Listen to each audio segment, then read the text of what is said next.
इमाम साहब, कल शाम को सभा की अनुमति मिली है, यानी 5 या 6 घंटे ही तैयारी के आपको मिल पाए, और शायद कभी 23 दिसंबर को किसान दिवस पर यहाँ कार्यक्रम हुआ था, उस रिकॉर्ड को भी आपने तोड़ दिया। मैं अपने गठबंधन के सभी कार्यकर्ताओं को और सादाबाद की भोली जनता को आभार व्यक्त करता हूँ, धन्यवाद देता हूँ। गुड्डू जी भावुक हो गए। गुड्डू जी इतने उदास मत हो, मुस्कुराओ। इतना उदास मैंने कभी किसी उम्मीदवार को नहीं होते देखा। मुस्कुराओ। भावनाएं होती है जो हमें, हमारी इंसानियत को जिंदा रखती है, और ये भावनाएं हमें एक दूसरे से जोड़ती हैं। हमारा मुकाबला, हमारी टक्कर ऐसे लोगों से है जो इन भावनाओं की कदर नहीं करते। हमारा खून है, वे लाल है, रगों में पानी नहीं, खून है, गर्म है, बहता है। हमारा दिल धड़कता है एक दूसरे के लिए। आपका खून बहेगा तो हमें कष्ट होगा, और मैं जानता हूं कि जब हमें चोट लगेगी तो वे दर्द आप महसूस करोगे। तो हम तो परिवार वाले लोग हैं, और परिवार वाले लोग ही एक दूसरे का दर्द बांट सकते हैं। एक दूसरे की कमजोरी हम लोग जानते हैं, उसे दूर कर सकते हैं। और हमारा मुकाबला उन लोगों से है जो छुट्टे वाले जो हैं। छुट्टे वालों से तो तंग हुआ, पशुओं से या नेताओं से, जो परिवार को भी नहीं मानते। हमारी ये परिवार, ये हमारा ताकत, हमारी ताकत है, हमारी पहचान है। चौधरी चरण सिंह की कर्मभूमि रही, और पुराने लोग आपको बता देंगे कि जब चौधरी चरण सिंह जी सत्ता में आते थे तो सरकार की बागडोर, किसान में झोपड़पट्टी में रहने वाला व्यक्ति, खेत में काम करने वाला व्यक्ति, उसके हाथ में बागडोर होती थी, उसकी छाती गर्व से फूल जाती थी। उसे महसूस होता था कि सरकार मुझसे है, ये अधिकारी मुझसे हैं, ये नेता मुझसे हैं। तो समाज बहुत शक्तिशाली है, और मैं आपको याद दिलाना चाहता हूं कि जब चौधरी चरण सिंह जी भी आपने बनाए, और आज ही उसी राजनीतिक दौर के हमारे स्वर्गीय कर्पूरी ठाकुर जी, आज उनकी पुण्यतिथि है। मैं मंच के माध्यम से उन्हें भी श्रद्धांजलि अर्पित करता हूं। और आज आपको फैसला यही लेना कि आज इस समय, इस नए राजनीतिक दौर में कौन चौधरी चरण सिंह बन पाएंगे, कौन बाबा भीमराव अंबेडकर बन पाएंगे, कौन सरदार पटेल बन पाएंगे, कौन कर्पूरी ठाकुर बन पाएंगे। ये नेता आपको तैयार करने हैं 20 तारीख। सिर्फ उत्तर प्रदेश का चुनाव नहीं, देश के किसान राजनीति का भविष्य भी आप तय करोगे, क्योंकि देश भर के किसानों की नजर है सादाबाद के फैसले पर। पूरे 3 चरण जो हो जाएंगे 20 तारीख तक, उस फैसले पर पूरे देश के किसानों की निगाह है कि पश्चिमी उत्तर प्रदेश का किसान क्या फैसला लेगा। और सीधी सी बात है, ये मुकाबला दो में है। यहां किसी स्थानीय नेता के संबंध में मैं कुछ नहीं कहूंगा, कुछ बातें कही गई हैं, मैं उन बातों से इत्तेफाक नहीं रखता। हमारी कोई लड़ाई किसी व्यक्ति के खिलाफ नहीं है, हमारी लड़ाई बड़ी है, किसान राजनीति की लड़ाई है। आज ऐसी सरकार है, ऐसी व्यवस्था देश में है जहां किसानों को रौंद दिया जाता है और फिर भी न्याय नहीं मिलता। जो आंदोलन कर रहे थे किसान, उन्हें बेल नहीं है, उन्हें बेल नहीं मिली। लेकिन जिन पे संगीन धाराएं लगी हैं, जो हत्या के आरोपी हैं, जो देश के किसानों की नजर में गुनहगार हैं, हत्यारे हैं, वे बाहर घूम रहे हैं और चुनाव में प्रचार कर रहे हैं।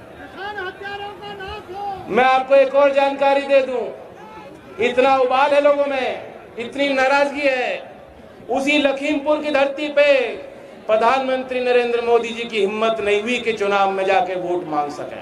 उनकी मीटिंग भी रद्द हो गई है। गांव-गांव में इतना विरोध है, लोग घुसने नहीं दे रहे हैं। और सही भी है, ये सही भी है। मैं कहूंगा आपको, विरोध करो लेकिन तरीके से करो, अपना विरोध दर्ज करो। और 20 तारीख में अपना विरोध दर्ज करने का सबसे अच्छा तरीका है कि शांति से अपनी वोट गिराओ। मैं आपके एक एक की उंगली पे स्याही देखना चाहता हूं 20 तारीख को वोट की स्याही लगवाना। इन्हें सिर्फ वोट की फिक्र है और कोई चोट नहीं महसूस करते। और ये झूठ का भी मुकाबला आपको करना है। झूठ भी बड़े तरीके से बोलते हैं, कोई मुकाबला नहीं कर सकता इनसे। अब आप बताइए, यूपी की रोडवे बस भी कह रहे हैं हवा में चलेगी। हमारे तो रास्तों में इतने गड्ढे हैं सड़कों में, तो कूद कूद के तो चलती है बस। अगर आप सही फैसला लोगे तो बस की सबसे पहली सवारी होगी योगी आदित्यनाथ की, लखनऊ टू गोरखपुर। टिकट मैं खरीद कर दूंगा उनको।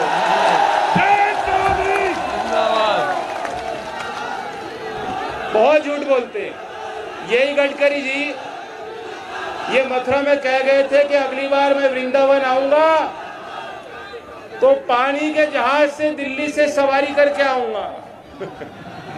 अब वो जहाज हवा में उड़ा रहे हैं। तो हवाई इनकी बातें हैं, इनसे बच के रहना है। हम उत्तर प्रदेश की जो विकास की संभावना है, जो विकास के दरवाजे इन्होंने बंद किए, जो सड़क, जो व्यवस्था ये खा गए, जो नौकरी ये खा गए, जो विकास इन्होंने रोका, उन रास्तों को खोलना चाहते हैं।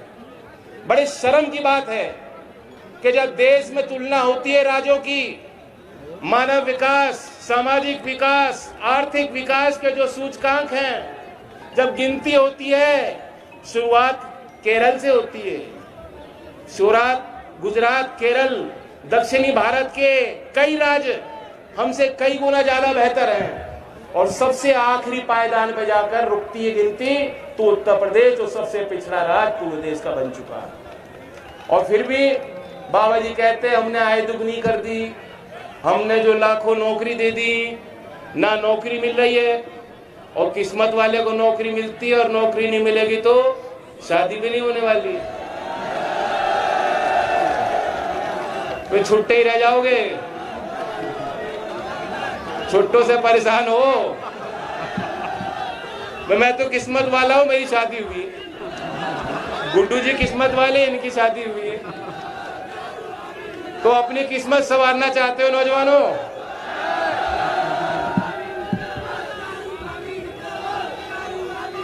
चारू को बताऊंगा, वो आई नहीं, लेकिन नारा उसका ज्यादा किया है।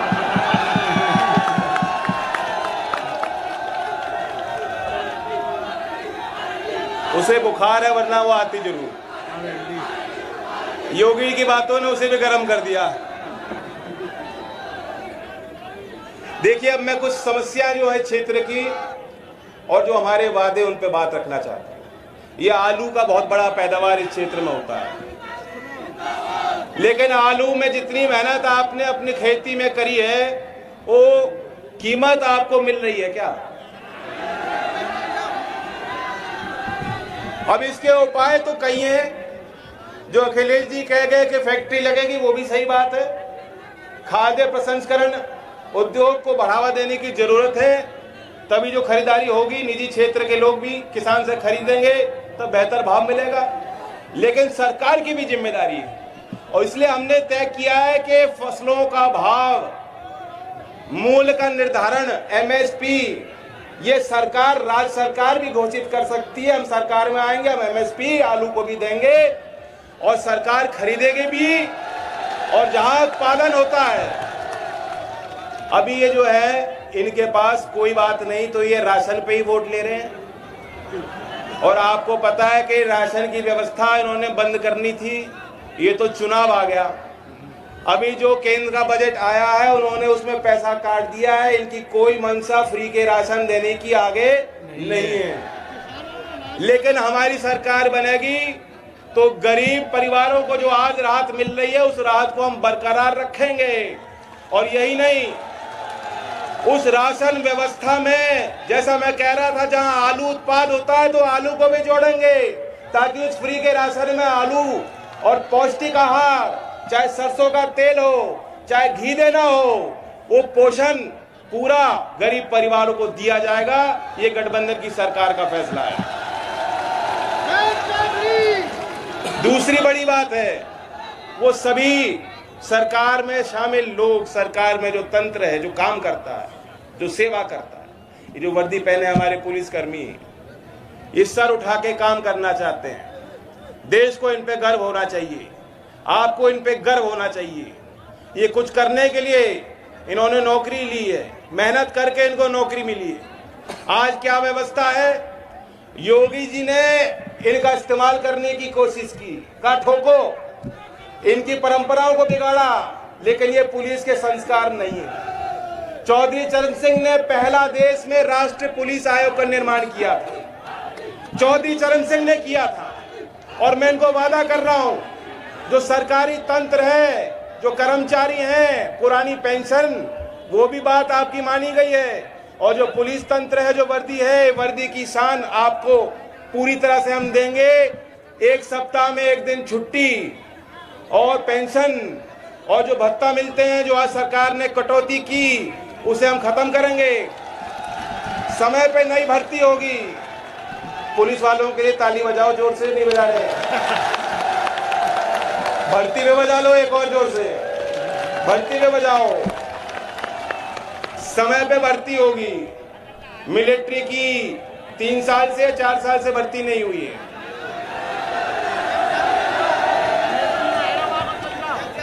ये पाकिस्तान के नाम पे वोट लेना चाह रहे हैं और नौकरी देना नहीं चाह रहे। तो पाकिस्तान के नाम पे क्या और कह रहे हो कि गोले दागेंगे, कौन दागेगा? वो तो हमारे नौजवानों को नौकरी दो आप, तब देश सुरक्षित रहेगा। तो ये व्यवस्था राज्य की सरकार, केंद्र की सरकार के साथ मिलकर कर सकती है। चौधरी अजीत सिंह जी ने भी भर्ती कराई थी। आज भी आप दिल्ली में जाके देखोगे, दिल्ली पुलिस में पश्चिमी यूपी, हरियाणा और पश्चिमी यूपी का आपको कितने नौजवान मिल जाएंगे जो वहां नौकरी उनको मिल गई। ये चौधरी अजीत सिंह जी के समय की बात है। और इसलिए हम करेंगे कोशिश कि यहीं इसी क्षेत्र में जब भर्ती प्रक्रिया हो तो ऐसा ना हो कि पश्चिम के लोगों को बुलाया जाए गाजीपुर। भर्ती के केंद्र, भर्ती की दौड़ भी इसी क्षेत्र में हो, गृह जनपद में आसपास, ताकि यहीं आपका जो है खर्चा ना हो नौकरी के चक्कर में। तीसरी बड़ी बात है, महंगाई की मार हर घर पे पड़ी है, हर घर पे पड़ी है महंगाई की मार। अब इनका झूठ तो चलता रहता है, इनका ढोंग चलता रहता है, मनोरंजन भी खूब करते हैं।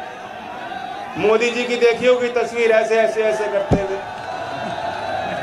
ढपली अच्छी बजाते हैं, ढोल अच्छा बजाता है, बांसुरी अच्छी बजाते हैं, लेकिन जनता इनके इशारे पे अब नाच नहीं रही।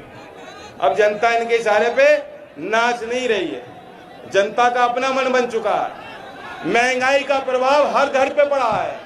और पूरे उत्तर भारत में सबसे महंगी बिजली कहीं थी तो उत्तर प्रदेश में थी। पूरे 4.5-5 साल आपसे वसूली की गई। मैं यहाँ टुंडला से होके आ रहा हूँ, और टुंडला के क्षेत्र के एक गांव में एक किसान ने अभी आत्महत्या कर ली। 35 साल का किसान। क्यों करी आत्महत्या? 2 लाख का बिजली का बकाया था, 1.5 लाख का बैंक का ऋण था, और 35 साल कोई उम्र नहीं होती, 35 साल कोई उम्र नहीं होती टूटने की। पूरा जीवन उनका पड़ा था, लेकिन जो भी कारण थे वे कष्ट उनसे झेले नहीं गए। उन्होंने कमजोर फैसला लिया और आत्महत्या कर ली। लेकिन सच्चाई ये है कि ऐसी पीड़ा घर घर में है, ऐसे कष्ट घर घर में है। पूरे 5 साल महंगी बिजली। मुझे लगता है कि बिजली का बिल आता है तो आपके यहाँ करंट लग जाता है, कैसे चुकाओगे? और इसलिए गठबंधन की सरकार ने फैसला लिया है कि 300 यूनिट सबका बिल माफ, 300 यूनिट बिजली फ्री। और जब से बिजली हम लोगों ने शुरुआत की, बीजेपी वाले भी बिजली कर रहे हैं। बट इनका ट्रांसफॉर्मर बच रहा है क्या? फूक गया, फूके हुए ट्रांसफॉर्मर है, लाइन भी कट गई। है, खंबे भी नहीं है।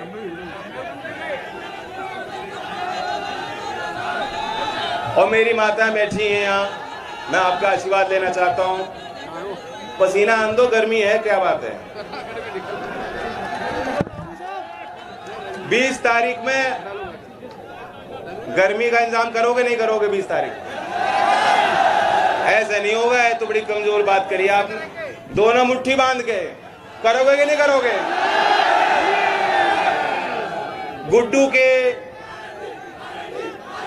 गुड्डू के बारे में मैं इतना ही कहूंगा, साहसी है, बहुत मेहनत करी है। और मैं परसों जब आया था तो उनका गला खराब हो चुका, आवाज नहीं निकल रही थी। लेकिन ये आपका प्यार है और जोश है, आज इस भीड़ को देख के जो है धड़ाधड़ बोलने लगे। आप इन्हें आशीर्वाद दो कि शेर की तरह विधानसभा में आपके लिए दहाड़े हैं। ऐसा आशीर्वाद दो 20 तारीख में कि गुड्डू चौधरी शेर की तरह लखनऊ में विधानसभा में दहाड़े हैं।